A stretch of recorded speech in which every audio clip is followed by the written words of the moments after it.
शांता दशरथ की पुत्री। श्रीराम के बारे में तो सभी जानते हैं, लेकिन बहुत कम लोग यह जानते हैं कि उनकी एक बहन भी थी, जिनका नाम शांता था। शांता राजा दशरथ और कौशल्या की पुत्री थी। वाल्मीकि रामायण में श्रीराम की इस बड़ी बहन का उल्लेख नहीं मिलता, लेकिन महाभारत में इसका संदर्भ मिलता है।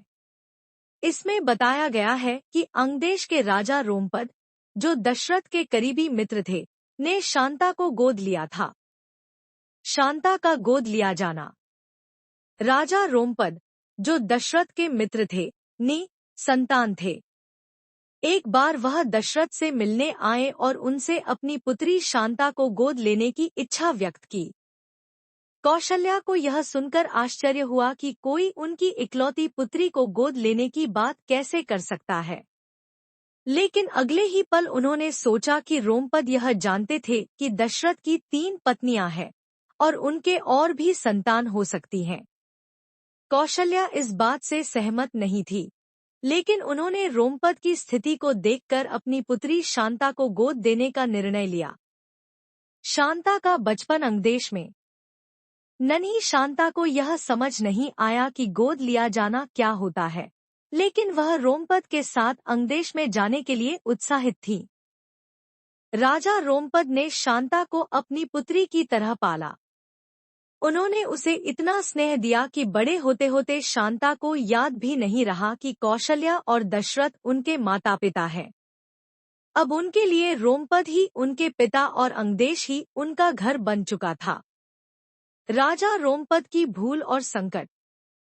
एक दिन जब राजा रोमपद शांता के साथ बातचीत में व्यस्त थे, एक ब्राह्मण उनसे सहायता मांगने आया। ब्राह्मण ने खेती के लिए मदद मांगी, लेकिन रोमपद ने उसकी बात को अनसुना कर दिया। ब्राह्मण क्रोधित होकर वहां से चला गया। भगवान इंद्र ने अपने भक्त का यह अपमान देखा और उन्होंने अंगदेश में वर्षा बंद कर दी, जिससे वहां सूखा पड़ गया। पूरा राज्य इस संकट से परेशान हो गया। राज्य के विद्वानों और मंत्रियों ने सुझाव दिया कि ऋषि ऋष्यशृंग, जो कि महर्षि विभांडक के पुत्र हैं, इस समस्या का समाधान कर सकते हैं।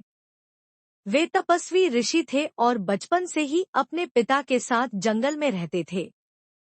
उन्होंने किसी अन्य मनुष्य को नहीं देखा था।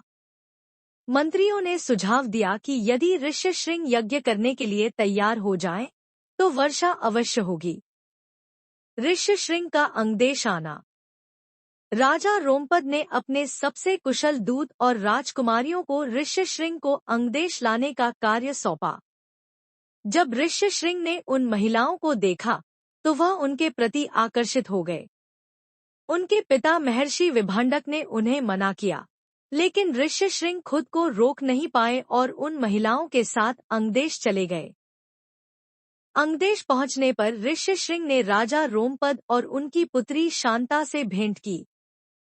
रोमपद ने अपनी पुत्री शांता का विवाह ऋष्यशृंग से कर दिया। इस विवाह के बाद ऋष्यशृंग और शांता ने मिलकर यज्ञ किया, जिसके फलस्वरूप राज्य में घनघोर वर्षा हुई। पूरा राज्य प्रसन्नता से झूम उठा।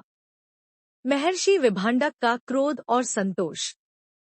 जब महर्षि विभांडक को पता चला कि उनका पुत्र ऋष्यशृंग अंगदेश चला गया है, तो वह क्रोधित हो गए।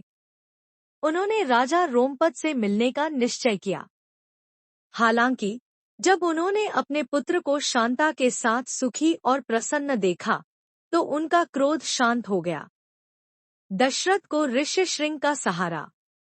इस बीच अयोध्या में राजा दशरथ 3 रानियों के होते हुए भी संतानहीन थे। वह इससे इतने चिंतित थे कि राज्य के कार्यों पर भी ध्यान नहीं दे पा रहे थे। एक दिन उन्होंने अपने मंत्री सुमंत्रा से इस विषय पर चर्चा की। सुमंत्रा ने उन्हें सुझाव दिया कि यदि ऋष्यशृंग, जो उनकी पुत्री शांता के पति हैं, अयोध्या आकर पुत्र कामेष्टि यज्ञ करें, तो दशरथ को संतान की प्राप्ति होगी।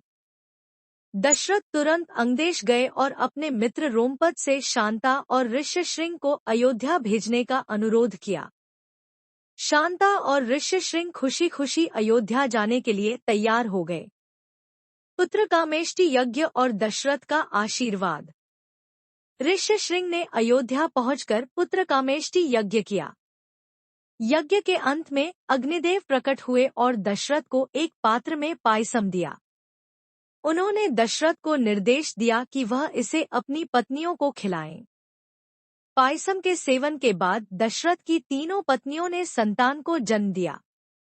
कौशल्या ने श्रीराम, कैकेयी ने भरत और सुमित्रा ने लक्ष्मण व शत्रुघ्न को जन्म दिया।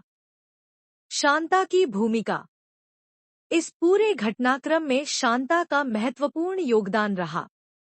यदि शांता का विवाह ऋष्यशृंग से न हुआ होता तो दशरथ को यह यज्ञ कराने का अवसर नहीं मिलता।